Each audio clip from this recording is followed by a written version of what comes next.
Hey gang, Kevin here, Life22.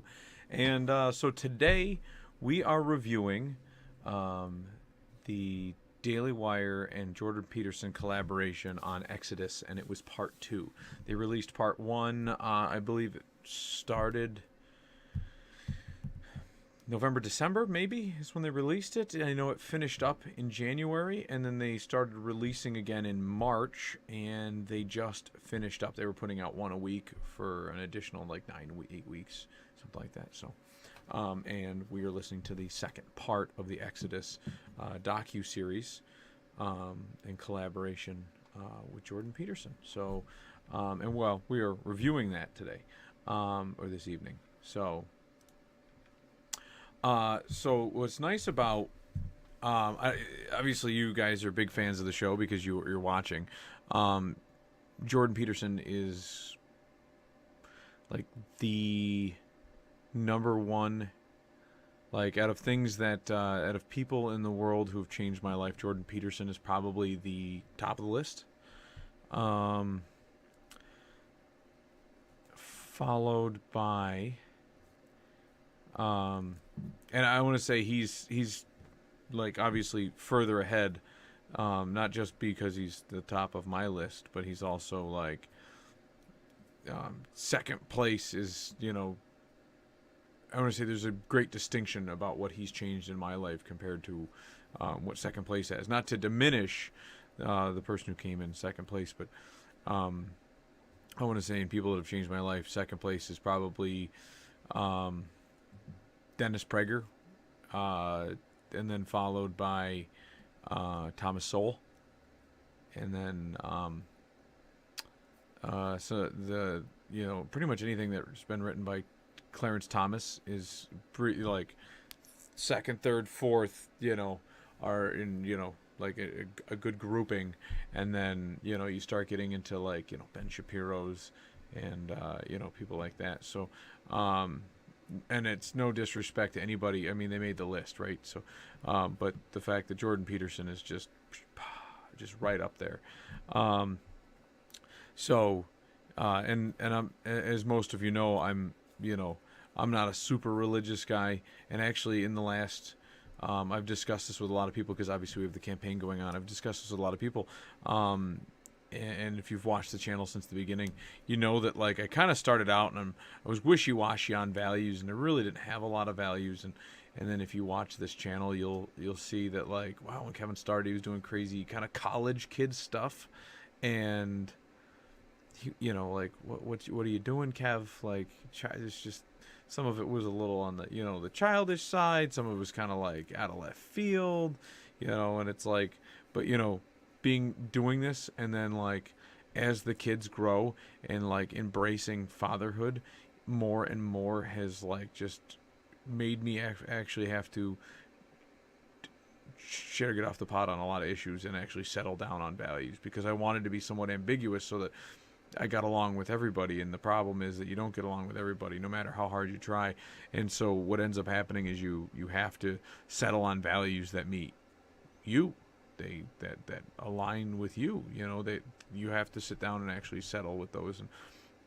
And Jordan was a big help on that. Dennis Prager, Thomas Sowell, all these other people that have been great in that. But I don't know where I was going with that. Oh, so because I never knew where I stood religiously, and just in my quest for knowledge, right, which is great in this channel. Like we're on a quest, right? And ever since COVID started, I've been banging books out like it's my job, and listening to books and docuseries and all this stuff, and trying to just quench this never-ending thirst for knowledge. And it's a beautiful thing what it's spawned into, because it allows me to grow as a human being. And any of you that are along for the ride and maybe following with our readers list and watching, and maybe I'm giving you ideas for books that you should consider, or or avoid, or whatever it is. But it's nice that you guys are here with me. And I know that like 5 years ago, if somebody was talking religion, I would kind of like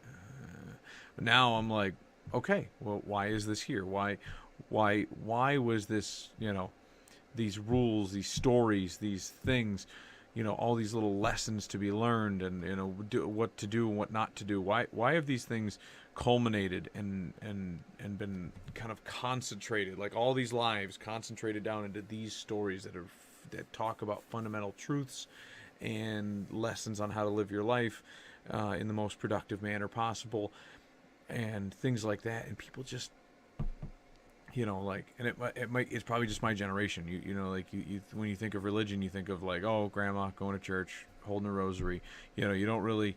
A lot of people my generation are very secular, and they don't ask these questions on like, well, like you might not have to, believe in God per se, but you can still, read the Bible and get some life lessons out of it. The things, examples of things that you could apply to your own life to strive to be better, right? Like, you don't have to just, throw the baby out with the bathwater. And I think the way that I've kind of gathered Jordan Peterson, I don't think he was a super religious guy either, but he, as he's gotten older, and I'm sure that my values will become more solidified as I grow older, and as I attain more knowledge, I can apply and further refine my values. And I think that's to each their own, right? That's the what's created the divide in this country, but it creates the divide in all of us, right? So not every human's the same, and not every human's going to follow the same values, and people that follow the same values tend to glum together so they can defend their values, and a majority of somebody's value becomes common law, for example, right? So it's a good. I don't know. I think it's a good thing. But from what I gather from Jordan is, and if you listen to, I believe it's Peugeot, when he talks in this series, he describes Jordan, James Peugeot. He describes Jordan as a guy who is very, not devout, religious, is not. I don't think he says secular. It's almost like agnostic. And he looks at this and says, listen, I'm gonna try to, I want to find out why, right? Why did we write all this stuff down? Why is this biblical writing important? Both first, both the Old and New Testament, right? Why? It's just, because if you read his maps of meaning, he talks about a lot of like stuff that, ancient works, from all different types of folklore. So a lot of his books reference a lot of different things like Nordic gods, and he talks about Egyptian gods, and he talks about all these different things.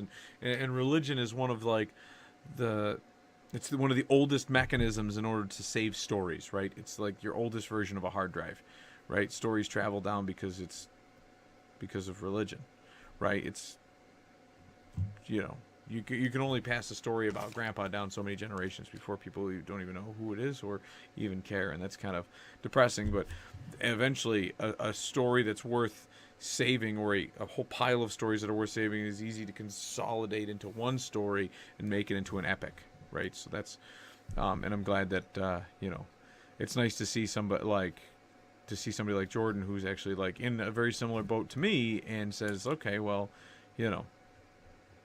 let's go down this path. Let's go down this path together, and let's describe these different lessons, right? So, as you make your way through this, so like where they left off in 8 was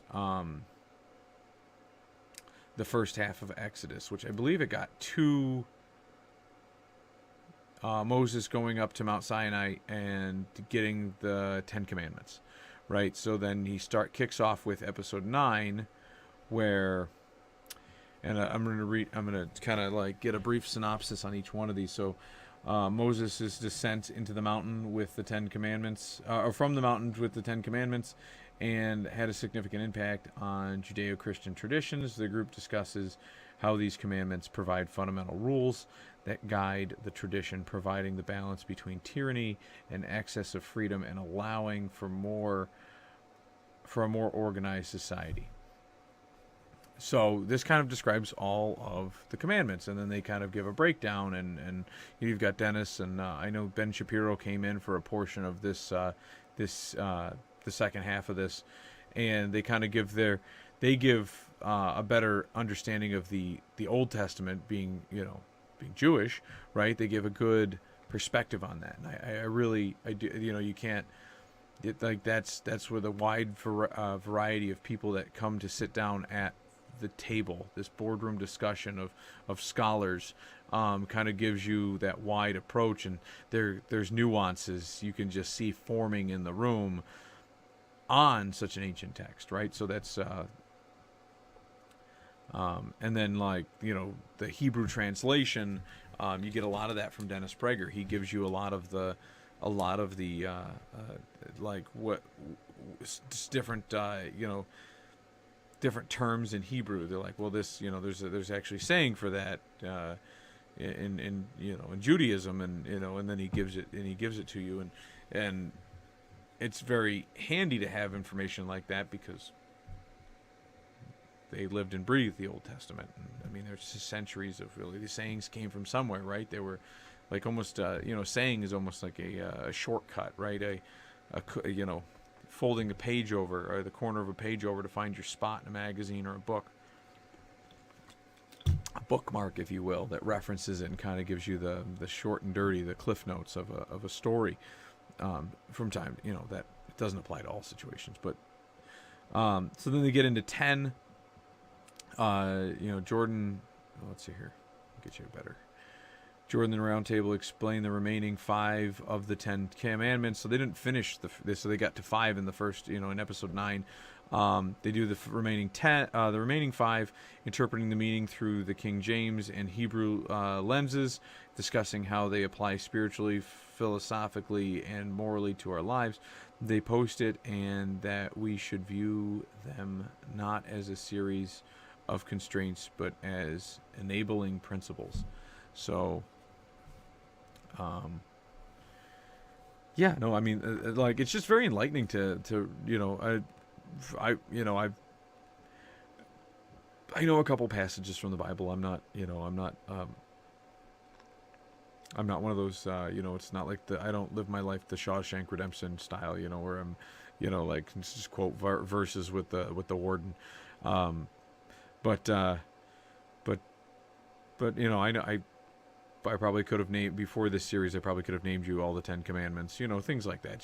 I was talking with somebody today about pop culture, even if you didn't watch Star Wars, everyone knew who's Luke Skywalker's father is, right? Like, it's just like you didn't have to watch Forrest Gump to know what Jenny yells at him down a driveway, right? Like, run, Forrest, run, right? Like, there's just the pop culture references that you don't have to watch a movie to have that knowledge, right? So,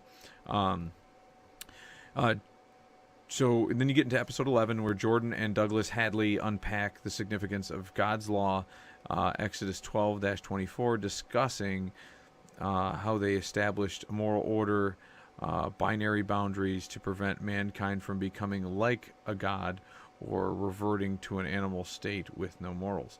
So that's and each one of these on average is about 2 hours. So obviously there's 8.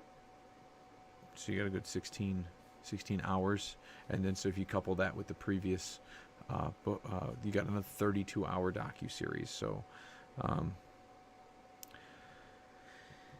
episode 12, the Roundtable discusses how the consequences of not taking sacrifice seriously in religious practice can include disunity, as well as a lack of living up to the highest ideals. In Exodus 24.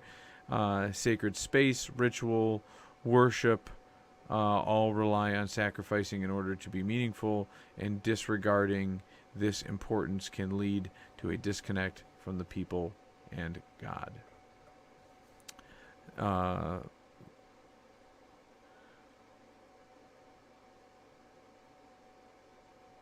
Episode 13, the potential negative impacts of idolatry, modern society, are explored in Exodus 29, verses 43-46.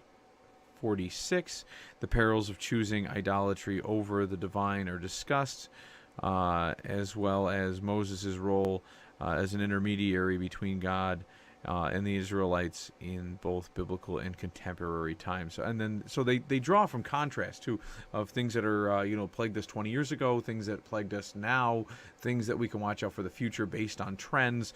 There's a lot of just interesting stuff. I believe it was one of these, and I guess I'll get to that in a minute. So Jordan and the scholars finished the reading of Exodus, reestablishing a covenant, uniting the Israelites in their vision of the Promised Land, restoring land, law and order. The episodes also include a supplementary reading from Leviticus. So they kind of expand outside of Exodus to try to give some backstory, or give some context a little bit on different things that kind of expand outside of just one book, right? So, it's just like any series, right? You write, the idea can be there from the first book, and then you expand into the second book where they really expound on other ideas that are there. So, sorry, not drinking this month, so having a little chamomile tea.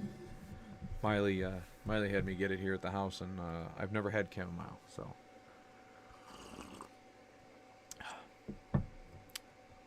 It's all right. I don't know.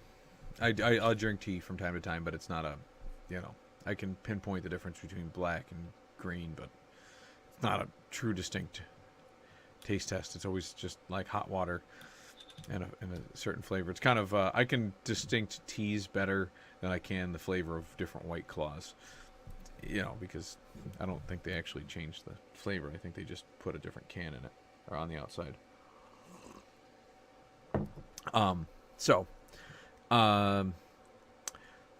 want to say it was this one. There was a bunch of interesting things. Like, I think it was this one, or was the previous episode where Ben Shapiro and Jordan Peterson go back and forth. I'm sorry. Ben Shapiro and Dennis Prager go back and forth in describing certain things, like how there's references in the Old Testament how you're not supposed to count Jews, right? Like, the Jewish people should not be counted. And then they go into a whole, I think it's the next one. It's the next one because they're talking about, they get into an excerpt on Numbers, the book of Numbers in the Bible, and they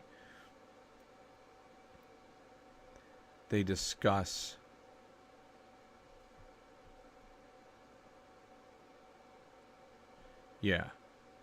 so I think it was number 15. Then they discuss you don't count Jews because then they just become numbers, like, and a number is not an identity, and they want to separate the idea of, and that's why they made it like a rule in Judaism that you just don't count.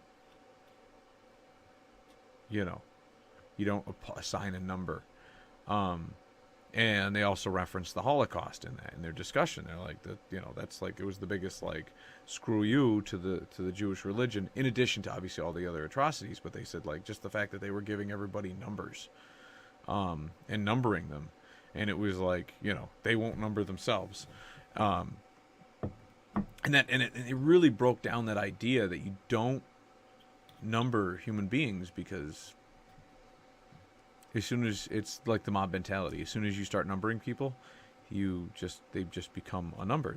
They're not an individual anymore. They're only meaningful to the collective as a quantity and not an individual, which is very, very interesting concept. And just to let that mull over in your brain and just like think about that concept and how many rabbit holes you could go down by and putting forth just such a simple rule, like, don't number people. Right? Look at America. We're numbering people all the time. You have a driver's license number, you have a social security number, and those are like the two big things that you track people by.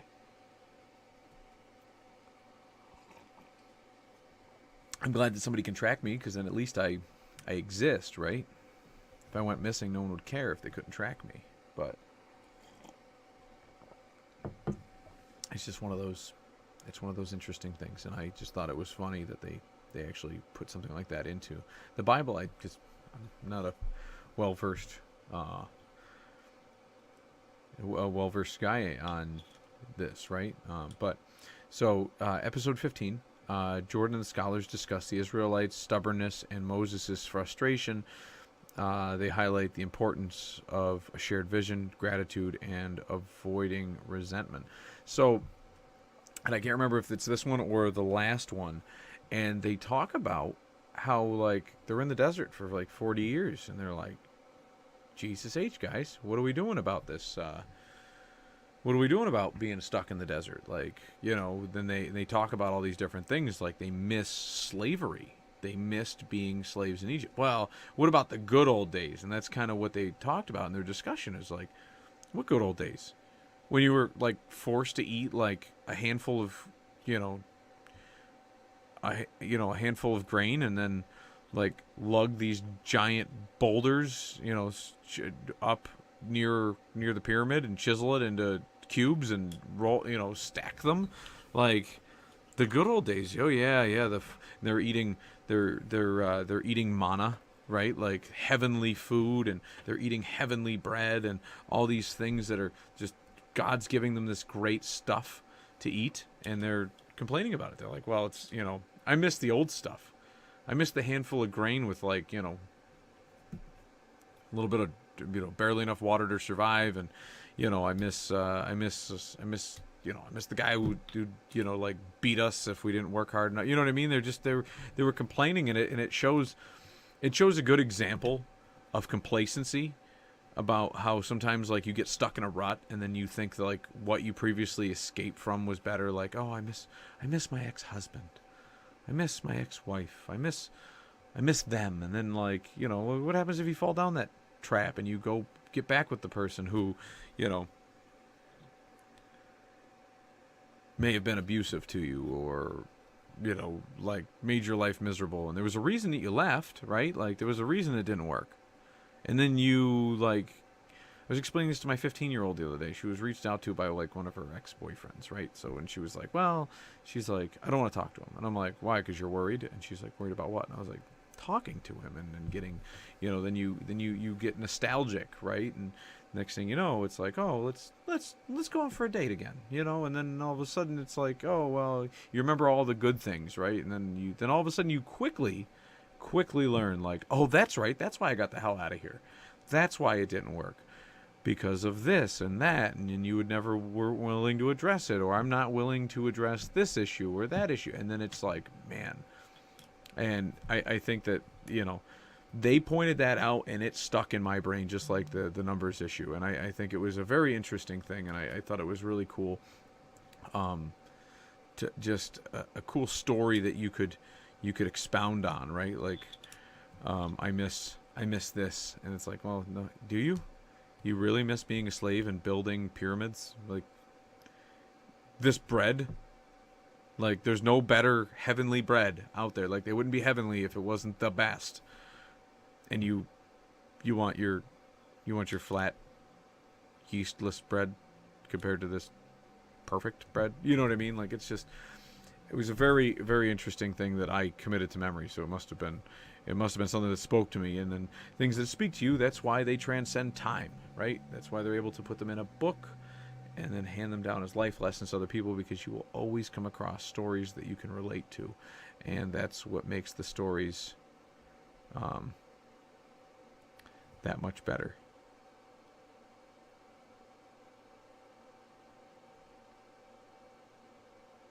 Oh, did I put 16? Whoops.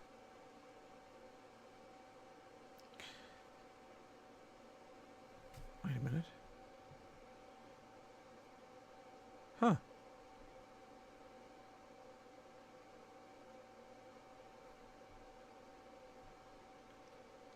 Well, there's enough here to go off of, but apparently he released a conclusionary, I guess, departure thank you today. And it was supposed to be a 16-part series, and apparently episode 17. So let's finish here. Episode 16. So Jordan and the scholars trace Moses' journey from Numbers to the end of Deuteronomy. Despite being able to see the promised land, Moses is unable to enter it before his death, but his name becomes a symbol of Israel and God's promise to his people.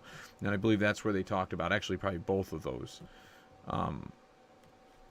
I think they talked a little bit about numbers in the previous one, and then I'm going to listen to this tonight. So it's 58 minutes, so it's relatively brief, but it's Exodus episode 17. In conclusion of Exodus, Jordan and the scholars recap the stories of Exodus and Israelites' escape from tyranny to freedom. This episode also features summation from each of the scholars as they share what has been illuminated for them through this discussion. So, well, there's a cliffhanger for you folks. I didn't expect this one because it was supposed to be 16. So, well, I guess that sparks you to listen to this and watch the series. I think there's no harm to come from you listening to this. There are worse ways to spend 32 hours. I mean, I have a lot of friends. I like playing video games as much as the next guy. Out of nostalgia's sake, I wish I had 32 hours to devote to a video game, but I'm a father. I've got to support my kids. I actually recently been playing video games with the kids. So, but that's the extent of it. And I don't get the true joy of enjoying the video game personally as I used to, but I have a different sense of joy in that I get to show the kids the joy that I found in video games when I played them as a kid with my father. So I have that sense of nostalgia there that I have now and it's a good bonding thing, and it also allows me to curb social interactions with the kids, which will get us into another book that I'm almost finished with, and we'll be reviewing that here shortly. So, I know this has been a long review. I don't even know how many minutes are on. 27 minutes, 21. Anyways, I'm certain that anybody who watches this docuseries will love it. It's very profound. If you've never listened to the Bible, maybe you're a seasoned veteran at the Bible, you might hear some nuances that you've never thought of. But as my grandmaster would say in jiu-jitsu, sometimes it's good to just jump with 2 feet in, and information that they're throwing at you like this is like drinking from a garden hose. You might not be able to consume it all, but you are taking in a lot whether you want to or not, and it's a good all around series. So, well, I'll let you guys get back to it. I have a couple more things to review in the next few days, so we'll get back to you on that, and we'll see you next time. Life22. Don't forget to like, subscribe, continue to send your hate mail. We always love that. And but let us know in the comments what you thought. Maybe you watched it. I believe it's behind a paywall at Daily Wire Plus. I believe it was offered for free for a while. It might still be.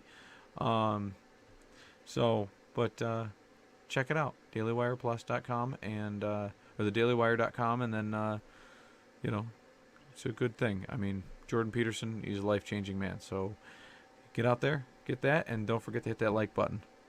Catch you guys next time, Life22.